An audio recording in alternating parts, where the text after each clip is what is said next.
All right, so let's go ahead and start. For one, it is 2023, y'all. It has been 3 whole years since 2020. Can you even believe that? What's been 3 years has, for me, I know maybe felt like 10 years. Feel like I've aged. I've definitely got some grays now. But companies rush to post DEI commitments. They hired DEI leaders, chief diversity officers that they truly weren't ready for, right? But now we've seen a huge pullback on these efforts, and we have the stats to prove it. We're going to go into all of these stats today. So we went from a push and a focus on DEI to it being completely reversed. If you are a DEI practitioner, if you work in this space, y'all know how it is. It's always been a bit of an up and down in this industry. But to see so many commitments being made 3 years ago to where we are now, it's really time for us to start having these conversations around what happened, right? If studies show that when companies invest in DEI, it improves their employee retention, engagement, satisfaction. Shouldn't companies be over investing in this work, right? But that's not what we're seeing. We also are experiencing this quote unquote recession. They say we're in the recession, we're going into it, we're not quite there yet. But what we have seen, particularly in the tech industry, is that a lot of these organizations are going through layoffs. And in those layoffs, who's being impacted? People, talent, HR teams, those really driving the DEI work has been impacted. So I want to throw out a few things. And if you're listening here, I want you to drop a yes in the chat. If you've seen this at your organization, or if you've seen this in the industry, number one, DEI leaders or teams are getting hired and then they're getting cut. They're leaving the organization, or there's a large turnover with anyone leading DEI efforts at the company. Number two, CEOs or executive leaders are saying they're committed to DEI, but there's no follow through, there's no strategy, there's not a lot of action behind it. Number three, maybe there were strategies that were being launched, right? They announced it, but then it fell quiet.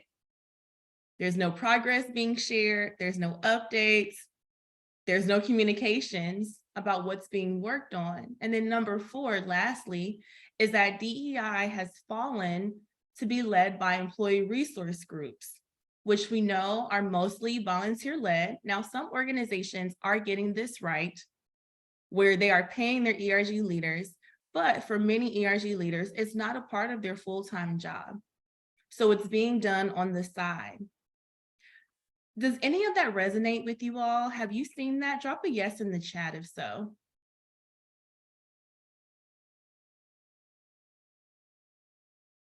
I'm seeing some yeses come through, lots of yeses in the chat.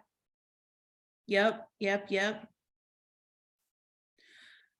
So today we're going to talk about this. What have you seen at your company? We want to hear about it. We're going to talk about what we've seen in the industry. But before we get into the bulk of it, I'll do an introduction of myself and then turn it over to my colleague, Dr. Tamara. So my name is Letitia Bird. It is an honor to meet you all if I have not had the pleasure to do so. I am the CEO of Perfeqta. Perfeqta is short for Performance Equity and Talent. So what we really focus on is helping companies build an inclusive workplace culture with a special emphasis on DE&I. We've done over 30 trainings in the last year, training thousands of employees. We've helped our client partners launch DEI committees, councils, employee resource groups. We facilitated discussions and trainings and learnings around allyship, privilege, bias, racial equity. And we also coach executives and senior leaders on how to be equitable and inclusive in their leadership practices and behaviors. My background is specifically in talent acquisition, executive career leadership, and DE&I. And I love the work that we do. We get to work with some really phenomenal organizations across a variety of industries, from nonprofits to financial organizations, insurance companies, to media and tech. We get to do this work every day. And this is why this conversation is really important to us here, because we know the impact that it has on the clients that we work with, on the companies that we serve, and also with the work that we are really purposed and fulfilled to do. So great to meet you all, and I'll pass it over to Dr. Tamara. Thank you, Letitia, and welcome everyone. Good afternoon if you're East Coast like me. I'm in Virginia, and good morning if we have any West Coasters or Mountain Time folks. Hopefully your day is off to a great start so far. I'm Tamara Dias. I'm Perfecta's Director of External Learning Solutions.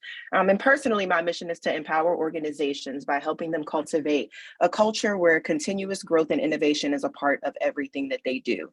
My background specifically includes a really deep understanding of adult learning principles and organizational dynamics, specifically with the ability to strategically design inclusive learning environments. So in any given day, my work can range from creating a series of training curricula, training executives on how to hone their executive leadership style, or developing a team of new managers to help fulfill organizational competencies. Specifically, my background ranges from K through 12 to higher education, with experience in both corporate and nonprofit settings, specifically with 7 years of experience as Chief Executive Officer of an organization serving nearly 14,000 constituents. And so really, I know that Letitia hopes the same, that today, this isn't one of those webinars where you just kind of file for later. It's not one of those webinars like when you're online asynchronously and you're just clicking through because you're ready for it to be over. We want this to be something where you're engaged, where you are plugged in, and not just learning kind of like generic principles, but you're able to pinpoint what applies to you directly, what you can take back to your teams, what you can take back to your work environments. We want you to take action when you leave here. And so hopefully we give you the tools to do that today. So if it's lunchtime for you, grab your lunch. If it's morning, grab your coffee, and get powered up, because we're excited to share with you today and excited to dive more deeply into this conversation. Okay, so why are we here? Letitia already gave you an overview. And I love the reminder here that we are 3 years since 2020. It feels like it's been 23 years since 2020 for me personally. I have also seen some gray hairs. I put on a couple pandemic pounds, like all the things have happened in the past 3 years. But one thing that we've seen, which I could not have predicted, was the huge surge in the focus on DEI. And now what we're seeing, which is the huge drop in the focus on DE&I. And so today specifically, we're going to cover where that gap is. So going back to 2020, looking at where companies started, where they made these big goals, where they made these huge promises. I remember watching the news around the death of George Floyd and seeing companies just take these huge commitments and promising the world to all of their employees. However, we likely know that some of those same places have not stood true to those commitments, and some of those commitments have fallen off.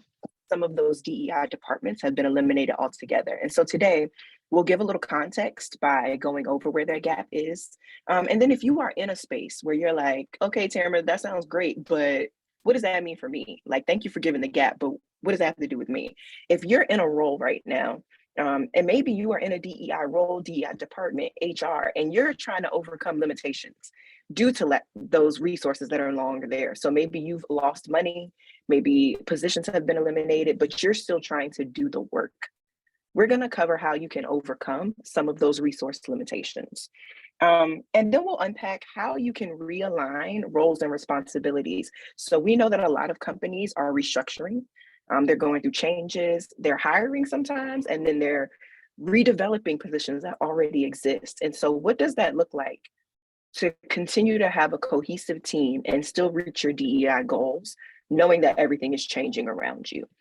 And then we'll wrap up with how you can communicate around DEI progress, because you can't talk accountability without communication.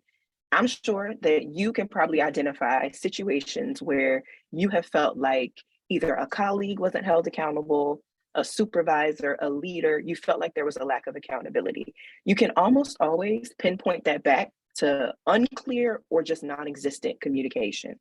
And so today we'll talk about how you can communicate that DEI progress and what it looks like. And just so you all know, when we were building out this webinar, we reflected on the overall lack of leadership accountability that we've seen and that we've seen from colleagues in the industry and that we've just observed. And we also looked at some statistics, which we'll share with you today, that talk about companies that have made promises but have not, complied with them. They've said they were going to invest a certain amount of money. The money has gone missing, or they just haven't invested it in the way that they promised.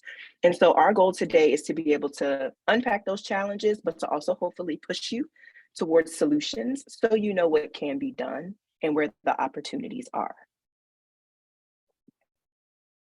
So to kind of ground us in our conversation together, I want to share this quote by Christy Lindor.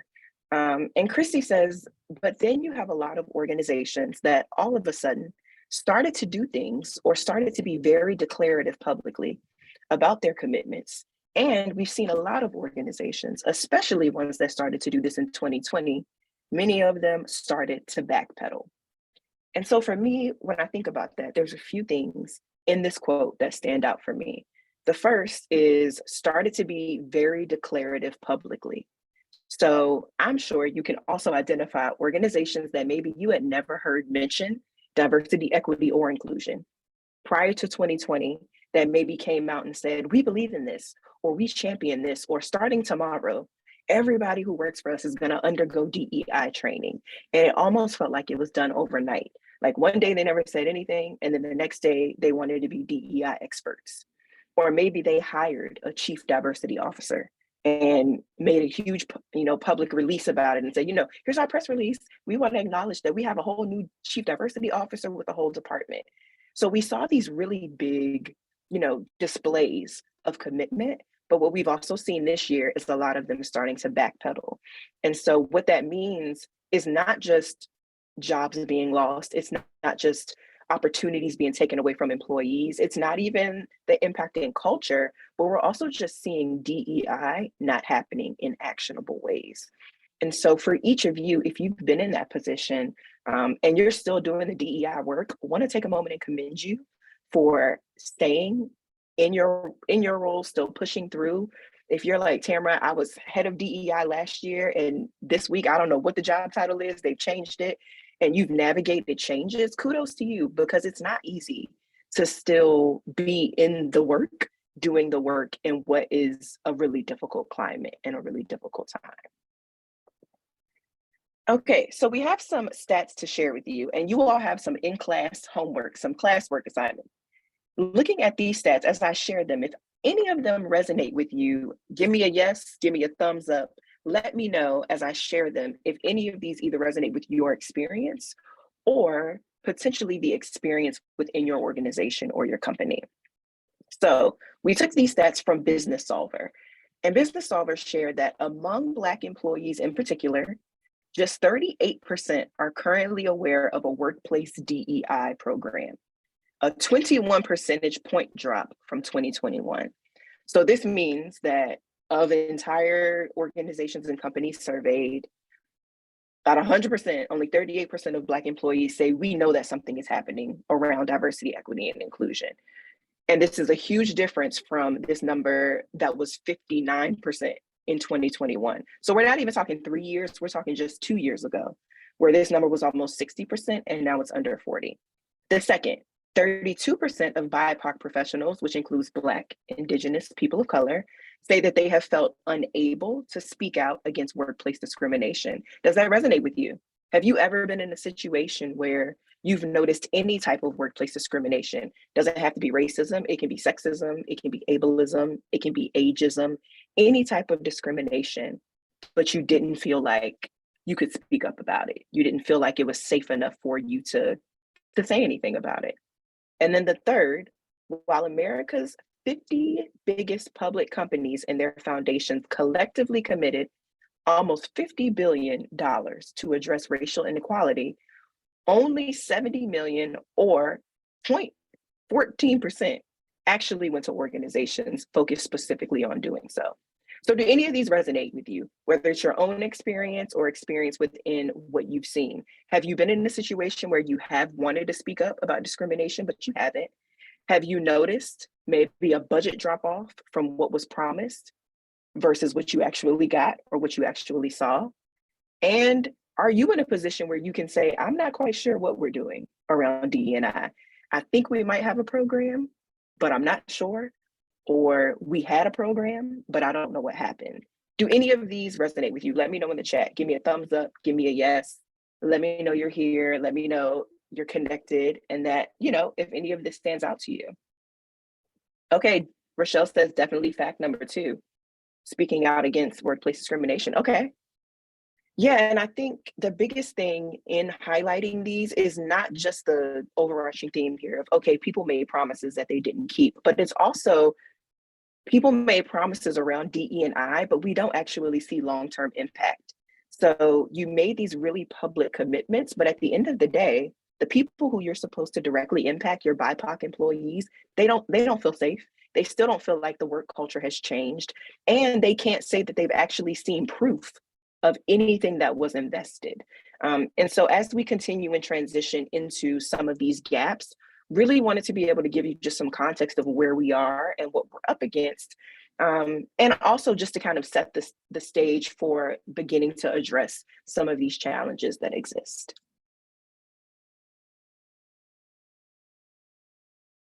So now that Timra has shared some of those, the facts, let's talk about some of those gaps. And thank you all for, continuing to add your comments here in the chat. It seems like, what we're seeing and what I'm hearing from you all is sometimes there's no follow through with the company's statement. Some companies have released a DEI mission vision statement, and that's all that they've said since they've done it, right? And yes, there is a disconnect with the organization's wider DEI strategy and program. So let's get into some of these gaps that are existing here. We know that in 2020, companies rushed to hire for DEI roles. And in fact, research shows that hiring DEI-related positions increased by over 100%. However, currently, we're seeing something quite different.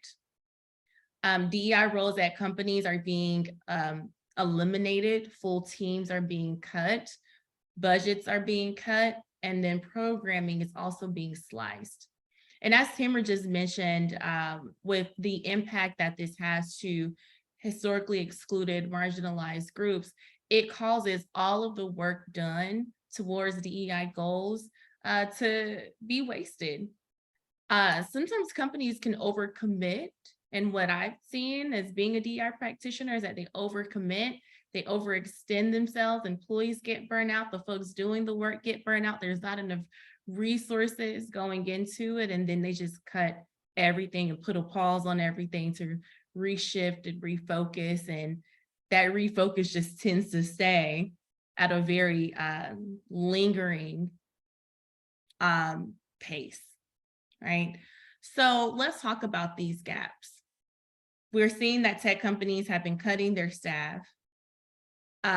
Companies are learning that DEI initiatives need to be aligned with the company's overall goals to have a long-lasting impact. Here at Perfeqta, we always communicate to our client partners that we are not here to help launch just one initiative or one program. When it comes to building a DEI strategic roadmap, we need to be thinking about how it can be integrated throughout an entire employee life cycle, throughout the organization, from your customers to your employees, to the community, to your board, right? It has to be aligned with companies' overall strategies and overall business goals to really have that sustainable impact, for leaders to have that continuous buy-in for sure. So Rochelle, just calling out what you said here in the chat is really true. Like you said, there's a lot of employee networks, but there is a disconnect with the organization's wider DEI strategy and programs. You don't want DEI to operate in a vacuum. You don't want it to operate in a silo. And that is one of the gaps that we have seen. Now, the last one on here. Companies are doing a lot of projects, such as launching those employee resource groups, maybe even improving the hiring practices, but those projects need to fit into the management process so that they don't fail over the long term. It is really important for companies to take a phased approach to DEI work and know that you launch something within the first, your first 3 months, still figuring things out. You're going to be continuing to refine it along the way, and then you gradually scale those efforts. The challenge here is that companies are not doing enough to fully scale those efforts. And if you don't take a phased approach, if you don't scale those efforts, it's hard for it to be sustainable over a long period of time. So we talked about some of the challenges, talked about the gaps. I want to now shift into some solutions here, because sometimes this feels a little daunting, a bit exhausting, right? It can feel a bit demotivating. However, we are going to be optimistic. We are going to push through it. We are some resilient folks. I know every single person in here is resilient. And if you are doing the work of DE&I, talent, people, HR, you know all about resiliency, change management, and pushing forward, even if you have a shoestring budget, right? So let's talk about what those, how we can overcome those challenges. We've done enough talking about the problems. Let's shift to the solutions. And while you're listening, please take notes as well, but also let us know if there's anything that you think would be helpful for everyone else here to hear. Perhaps there's something that you're doing at your organization that has helped you all continue to create and drive that momentum. So number one here is prioritizing leadership buy-in around goals and initiatives. It is so important to focus on how you can gain support from top-level executives within the organization. Because when your C-suite leaders, when your executive leaders champion DEI, it sends a powerful message to everyone at the company, but it also helps you to secure the resources that are necessary. Guarantee you that the initial resources, that budget you put in, that investment, you'll need to increase that investment over time in order to scale and sustain your efforts. So you got to make sure that you are continuing to keep that line of sight with executive leadership teams, right? At Perfeqta, in partnership with our clients, we always want to make sure that the executive team knows what progress is being made. We're sending regular updates, that they are not only aware, but they are also engaged with the efforts. They don't see it as this DEI work is just happening over here and great, glad it's happening, but they know exactly what's being done, right? Or we at least have, at minimum, especially if it's a larger company, an executive sponsor that is very in tune with the work being done so that they can share that with the rest of the executive team. But number one, you got to have that line of sight to your executive leadership team. Next one is conducting an assessment. Do you know your organization's current state of DE&I? Because if you don't know your organization's current state of DE&I, it's going to be hard to push forward, right? When it comes to building a DEI strategy, there's two things that we do at Perfeqta before we focus on building out that strategy. The first thing is understanding that current state. Surveys, focus groups, right? Making sure that we really understand what the employee experiences are. Where are we having drop-offs in our talent pipeline of candidates from historically excluded groups? When we look at retention and turnover, who is staying at the organization, who's leaving? When there are those employee complaints, when there are these concerns that's being made, how are those being handled? Are they being handled with equity? What processes do we need to take a relook at, right? Sometimes you do need to make sure you're doing an assessment like a survey so that you have some quantitative data to really pull from, right? So that's the first thing that we do, is understanding that current state. Now, the second thing is really understanding the future state. What is that ideal state of DEI that we want our organization to be in, right? So setting goals, right? Understanding what are we trying to get to, what are we trying to achieve, and that middle part is really where that strategic plan, that strategic roadmap comes in. Now, when it comes to the assessment, that's going to identify areas of improvement, but you also want to make sure you are prioritizing your initiatives effectively. The thing about DEI work is that it all is very important, but you want to make sure you're focusing on what's most important and relevant for what the business is currently going through. So we partnered with several companies to look at their DEI maturity. We do have a DEI maturity framework that we'll make sure to share with you if you stay into the end today. Review it. Meet with your teams, meet with your executive leadership, talk through it with them, and take a look at it and talk through what are we doing well, what are some room for improvements, okay? The next one here is providing training and education. This is an easier lift, right, than creating and launching a full long-term strategic roadmap. And so it is imperative for companies to invest in trainings and workshops to make sure you're raising your employees' cultural competencies, their level of awareness, calling out some of those biases, so that they can have an understanding of DEI issues, whether they are a part of a marginalized group or not. This could be also leadership development as well. Here at Perfeqta, we partner with companies all the time, companies like Aflac, YouTube, RSM, to help them achieve their DEI goals through training. Again, you want to make sure that your DEI practices are touching as many employees at the company as possible. And these trainings sometimes can be a start to having thoughtful dialogue and discussions around our day-to-day experiences. And then last but not least is to encourage employee feedback and participation. Consistent communication is so important. What are the ways in which your teams get together at the company already where you can integrate DEI communications into it? What our partners have done at Perfeqta is maybe during their town halls, they have a segment specifically focused on DE&I. For any regular email communications that are being sent out, there's a DEI section and portion where they are including updates there. But you want to make sure that you're asking employees regularly for feedback, but then also sharing back the results of what you heard. That's going to be very important. I know I talked about executive leadership buy-in, but you also need employee buy-in as well too, because sometimes employees can feel just as discouraged as you may feel if you are leading these efforts. So make sure that you're getting their feedback and then sharing those updates with them.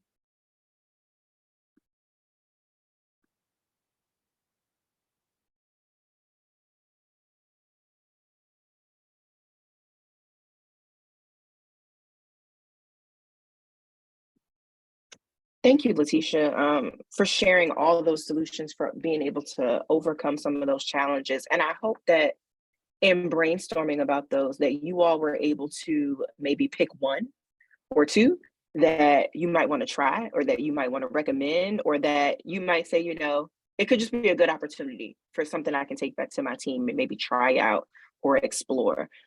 Because there's always something that you can do. We never want you to feel like it's so big that you feel like it's insurmountable, and so you can't take any action, even if it's starting with one conversation, one training, one survey. We want to encourage you as much as possible to maybe find that one little entry point where you can start, and then maybe use that as a foundation to build.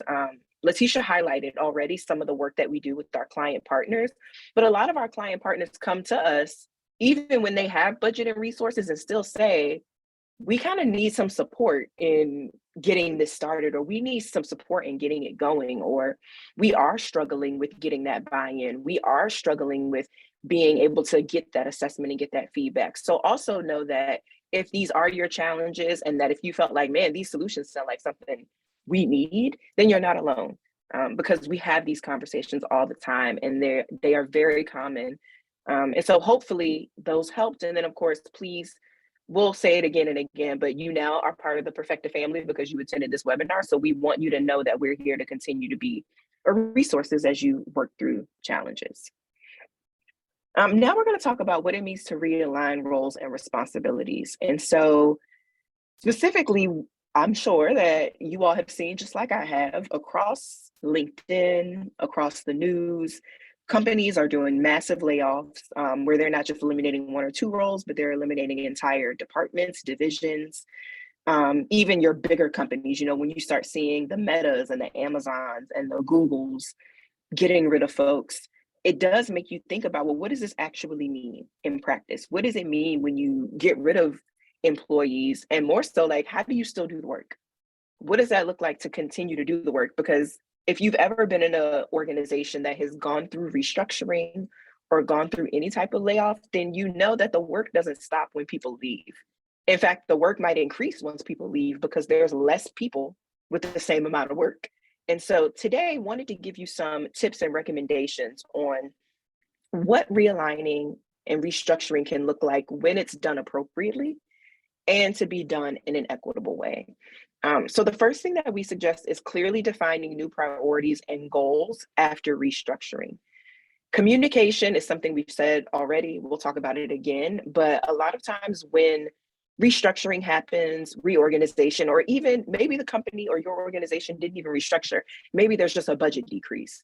But anytime changes are made, typically communication is not there. So there's a change that happens, people show up and they just notice that people are missing. Or they notice, I just got 20 new priorities added to my job description. But there was no discussion, there was no conversation, nobody sat down to say, now we want to reassess our goals. Here's how we need to move forward now that the company has shifted. So the first thing and best thing you can do is clearly define what are the new goals, what are we working towards, and what are each of our priorities in driving this work forward. So if you're managing a team of maybe 2 to 10 individuals, as a manager or supervisor, there's opportunity for you there just to check in with your people, have the conversation with them, and give them a clear understanding of what this looks like.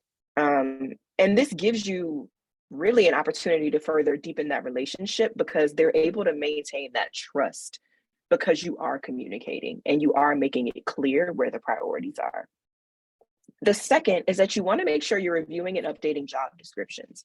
So in the hustle and bustle of restructuring, it is very likely that you can overlook some things or you can forget or you can think, oh, I sent that email, but I didn't. And so within that, there can be a lot of confusion about what people's job titles are and what their job descriptions are. So maybe you had a DEI program manager and then that role was eliminated. But that person was that person was in charge of all the ERGs. And so you've added that responsibility to somebody, but their job description still doesn't include ERG oversight, doesn't include ERG management, doesn't include ERG support. Like it's missing all of the work that they're doing that they've taken over from a whole 40-hour position. So it's really clear that once restructuring happens, that you update those job descriptions so that people know what is expected of them and they know those priorities. The third thing, and I think it's hard to do, I want to acknowledge that restructuring is hard, not just for the people that are kind of being impacted by it, but believe it or not, it is also hard for leadership. And I know that I've seen tons of posts where people feel like this doesn't impact the CEO or the vice president doesn't care about restructuring. And a lot of times they do. It does impact them because they're people and they're having to make decisions that impact other people. And so within that, it can feel like they don't care about me or nobody cares about me or does anybody care about what's on my plate or what I'm tackling. And so we also recommend that as much as possible, take into account preferences, aspirations, and opportunities desired by employees. Restructuring can be uncomfortable, but it can also be a really good space for opportunity too. You can lean into it and say, this was unfortunate, or we really wish that we still had our $100,000 budget for DEI, but we don't. But now that we're kind of being forced to think about it more creatively, where's the opportunity? Where can I tap into an employee who maybe wasn't in charge of creating trainings, but they have experience in it? And so maybe I have the conversation and say, this wasn't a part of your job description, but I know you really enjoy it. Would you be interested in adding this to your plate? Maybe an employee wants to get manager experience. So there's space to say, let's connect you with an employee and maybe have you manage one person to try it out. And then from there, we can keep trying things out to see if a manager title is what you're interested in. So just as much as it can be frustrating to restructure, you can also find really great opportunity in it.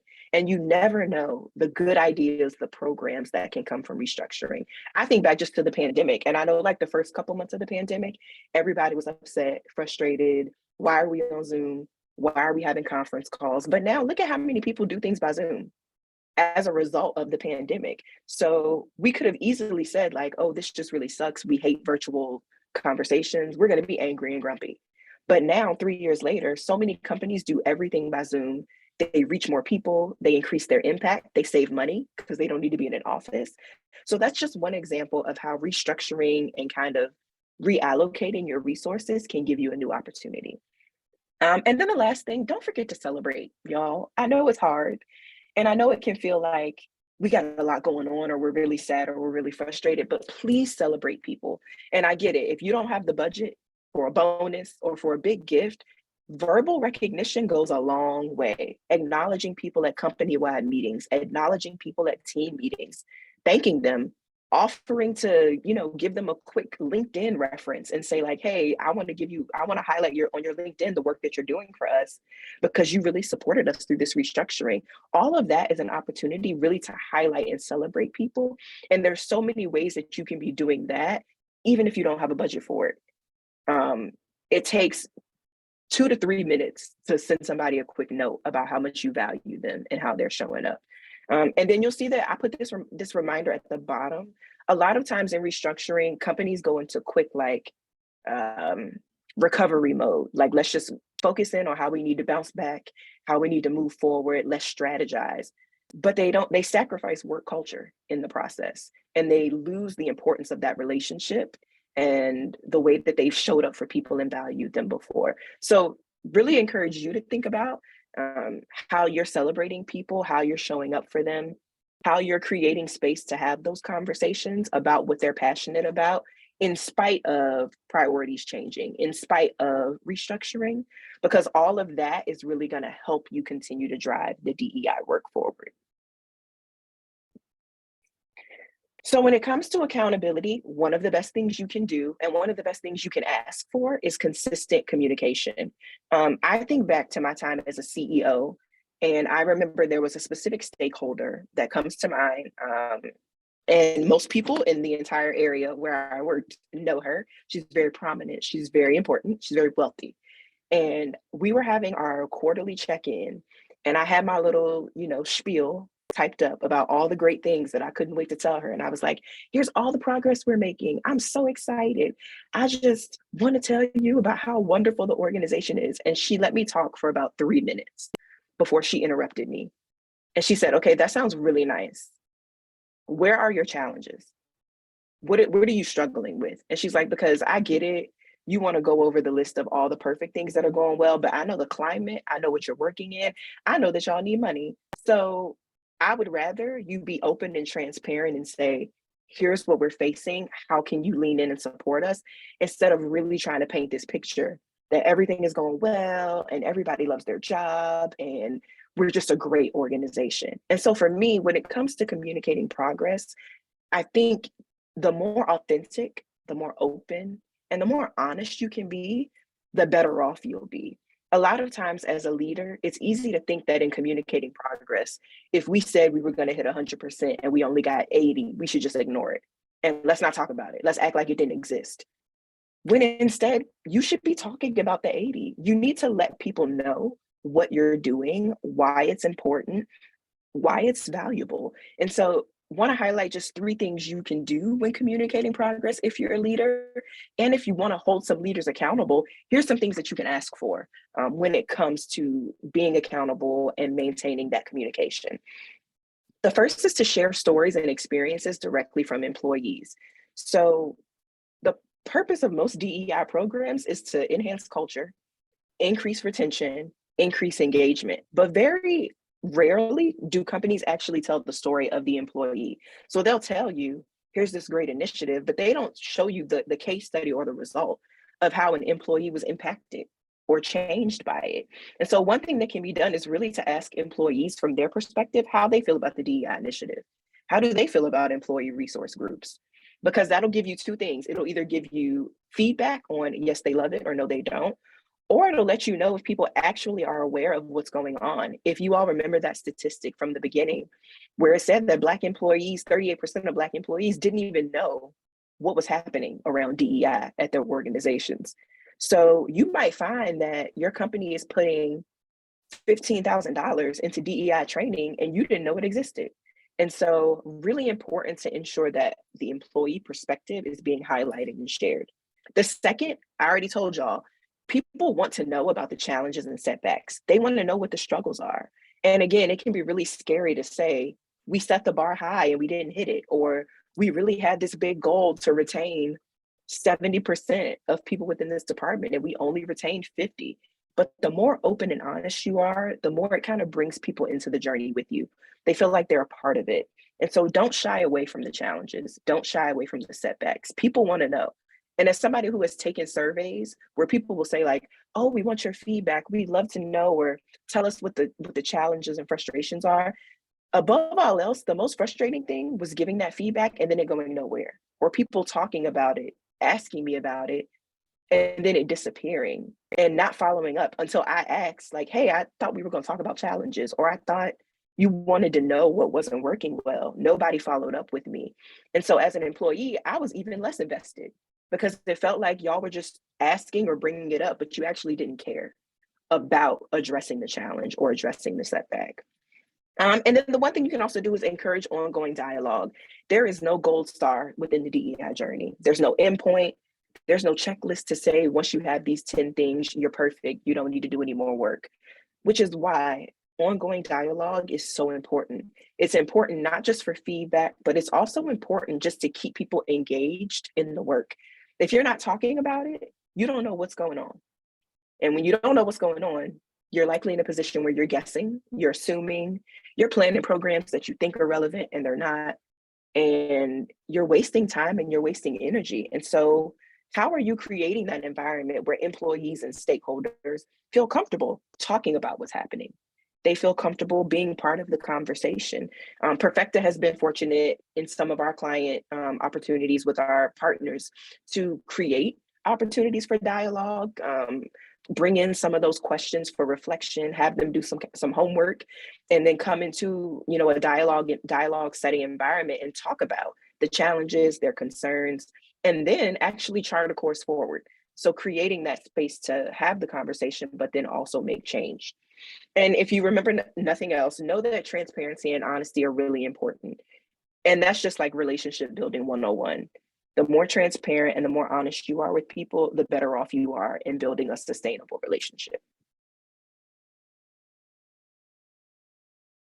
Thanks, Tamara. That was such good information. Are y'all still here? Because y'all have gotten pretty quiet in the chat. Just drop in the chat that I'm still here. Is this helpful? Y'all taking notes? All right, great. I'm seeing the still here come through. Taking it all in. Okay, awesome. So we are getting to the end of this conversation. If you all have any lingering questions, go ahead and use that Q&A function at the bottom of your Zoom screen and drop your questions in there. We will have time to take a couple of questions as we begin to wrap up. Good. Okay, I'm glad this is resonating. Thanks, Pamela. Thanks, Jay. Thanks, Janet. So a couple of things to add here as we wrap. I want to highlight a few key takeaways from our time together. The first is that companies across industries are making large changes when it comes to providing resources for DEI goals. Thus, we know presenting many challenges for employees. Overcoming these challenges is not impossible, right? It's definitely not easy. It does require strategic thinking and creativity. It is essentially a must. As Tamara mentioned, you have to communicate and you have to be honest, because guess what?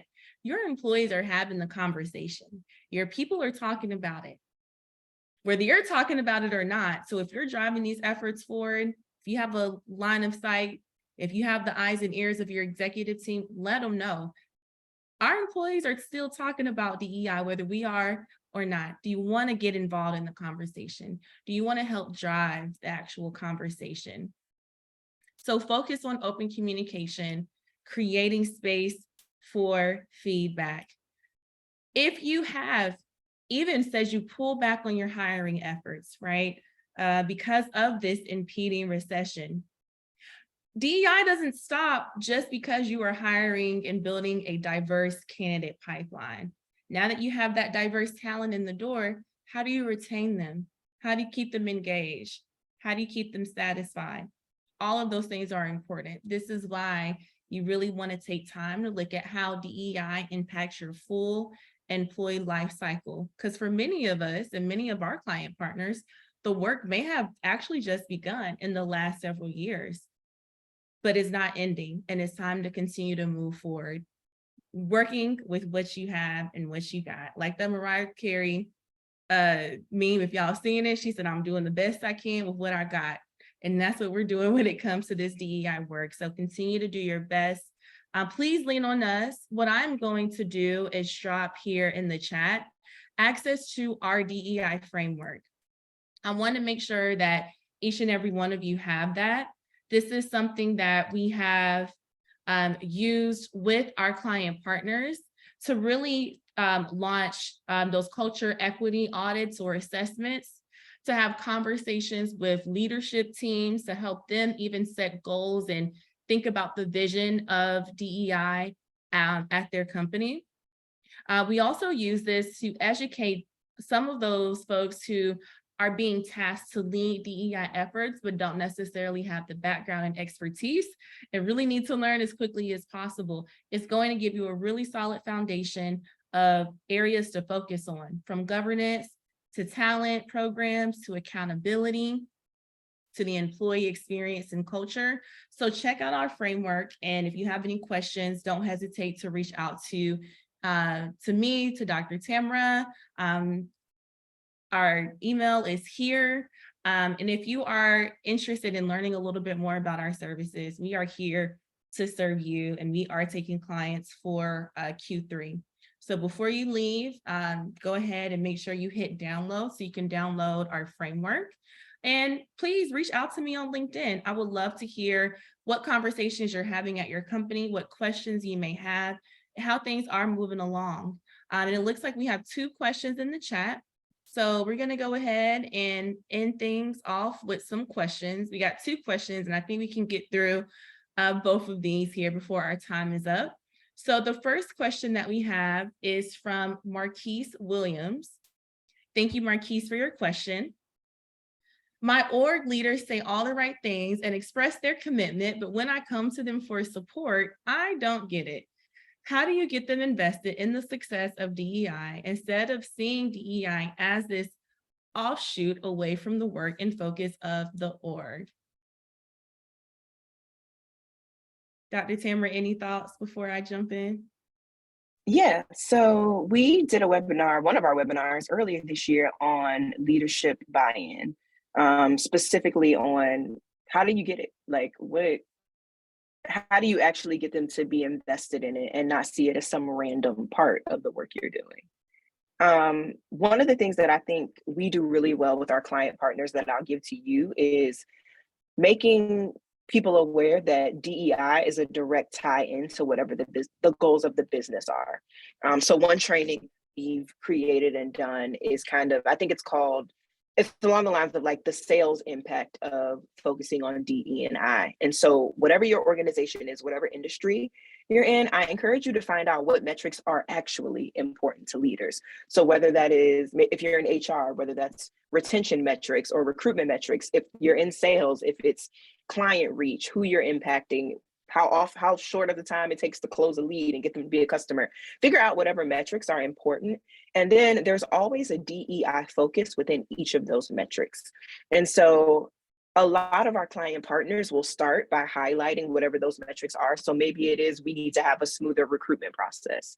And so focusing on where's the opportunity for DE&I with an understanding of what's important to them. And so I think the more that you can find the overlap and relationship between bridging the gap for them, because a lot of times leaders will promise things, but they don't actually know what they're promising, or they're not aware. And so you may have somebody say, I believe in DEI, but they still don't know what it means. So also don't take for granted that you might have to educate them a little bit and say like, oh, I noticed, you're talking about, you're passionate about this. Here's some information I want to share on how it aligns with the company and our goals. And so I think use it as an opportunity for accountability through education and then alignment with your organization's goals.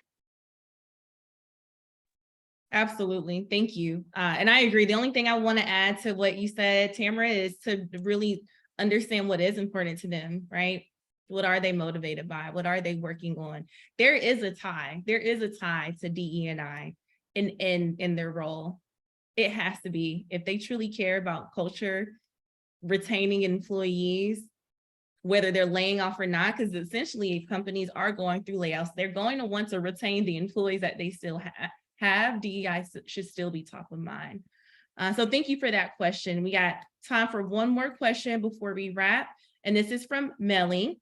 With restructuring, there is often stress and a sense of urgency. How do you recommend leaders to reach consensus on the prioritization of DEI efforts to then communicate back out to the workforce why certain things were and were not prioritized? This is good. I don't even know where to start. Tamara, do you have thoughts? I can share mine, but I feel like you might. I only have a couple. I mean, I think the biggest one for me is in your reaching consensus or trying to figure out what works, I would suggest you take data or revisit any data that you've actually gotten from employees. Again, as I noted earlier, a lot of leaders will talk about DEI amongst themselves and then say like, oh, here's what we want, so let's do it. And then they wonder why it's not landing or like why they don't have the buy-in or the engagement. So I think, again, it can really be an opportunity to say, we're restructuring or we're going to have to make changes. We'd love to know from you all what's most important or what you would like to see us prioritize. And sometimes employees may actually make the decision for you. And because they decided, you know that you're going to have more buy-in since you took their feedback. Yeah, I totally agree. And Melly, your question is very similar to Marquise's as well, because what it sounds like is that leadership teams need to get aligned. Alignment is so important. Having a really in-depth understanding of the current state of DE&I, and then being able to work together on moving things forward. So this is where hiring an external partner can come in. A lot of our clients deal with those very same challenges where we can come in and have guided, facilitated discussions with executive leadership teams, reviewing some of those culture engagement surveys, any equity audits, conducting focus groups to say, these are what your employees are saying that they're struggling with and what they need. Let's take a look at employee experience. Let's take a look at your overall business strategy and goals and figure out what that sweet spot is. When it comes to prioritization as well, what we do at Perfeqta is we use something called like an Eisenhower matrix almost, where you look at the level of investment from time, people, resources to the impact. So anything that is high investment, low impact, we're not going to focus there, right? High investment, high impact, you only want to focus on high impact initiatives. And then that can help when it comes to figuring out what needs to be prioritized, but definitely looking at the level of effort versus the level of insights is key. So we are at time. Wow. And this is, I think, the first time where we've actually wrapped up right at the top of the hour. We usually go over a couple of minutes.